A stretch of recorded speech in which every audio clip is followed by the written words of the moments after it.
এটা তো পুলিশের প্রথমে পুলিশকে অ্যাপ্রিসিয়েট করার মতো একটা বিষয়। দেখুন, আমাদের সমাজ আছে, সমাজে ভালো মানুষ থাকবে, সমাজে খারাপ মানুষ থাকবে। সমাজ যেমন হচ্ছে এগোবে ভালো মানুষের দ্বারা, আবার সমাজকে নিশ্চিত করার জন্য ক্রাইম থাকবে, ক্রিমিনাল থাকবে, তার জন্য পুলিশই ব্যবস্থা।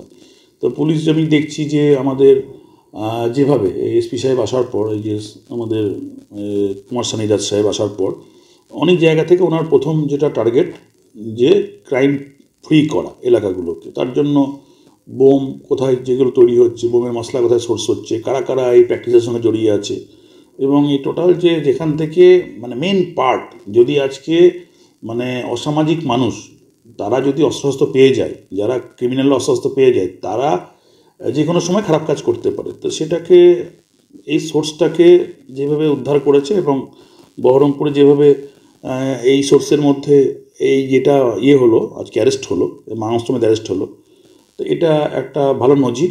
যারা আর্মস বিক্রেতা বা যারা এর সঙ্গে জড়িয়ে আছে তারা ভয় পাবে। অন্যদিকে এই অভিযান আরও সক্রিয় হবে, এটা আমি আশাবাদী। আমাদের মুর্শিদাবাদ জেলা পুলিশ ভালো কাজ করছে, বহরমপুর থানা ভালো কাজ করছে।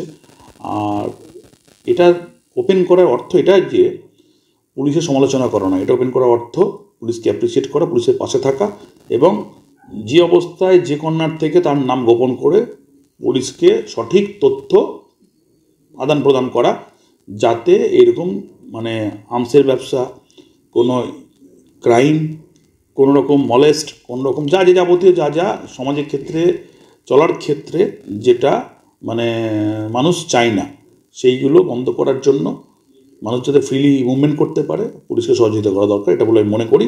সেই জন্য পুলিশের এই কাজকে আমি মানে কী বলবো, খুব প্রশংসনীয় এবং ধন্যবাদ জানাতে চাই। এবং আপনারা কাজ করুন সেখানে। আমাদের যদি কোনোভাবে, এটা অ্যাওয়ারনেস তো ব্যাপার নয়, পুলিশ হচ্ছে মানে এমন একটা অর্গানাইজেশন যেখানে পুলিশের নিজস্ব একটা পদ্ধতি আছে কাজ করার। সেখানে যদি মনে হয় যে মানুষের সাহায্য দরকার, সেখানে মনে হয় যে নাগরিকের সাহায্য দরকার, যে কোনো নাগরিক হোক না কেন, যে কোনো অর্গানাইজেশন কাজে লাগে, এনজিও হোক বা ওয়েলফেয়ার হোক, ব্যবসায়ী সমিতি হোক, পলিটিক্সের লোক হোক, যাকে যেভাবে দরকার যে পুলিশের তাতে হেল্প হচ্ছে, মিসগাইড করছে না, তাহলে পরে যদি মনে হয়, তাহলে বহরমপুরের নাগরিক হিসেবে আমি অন্তত পুলিশের পাশে আছি।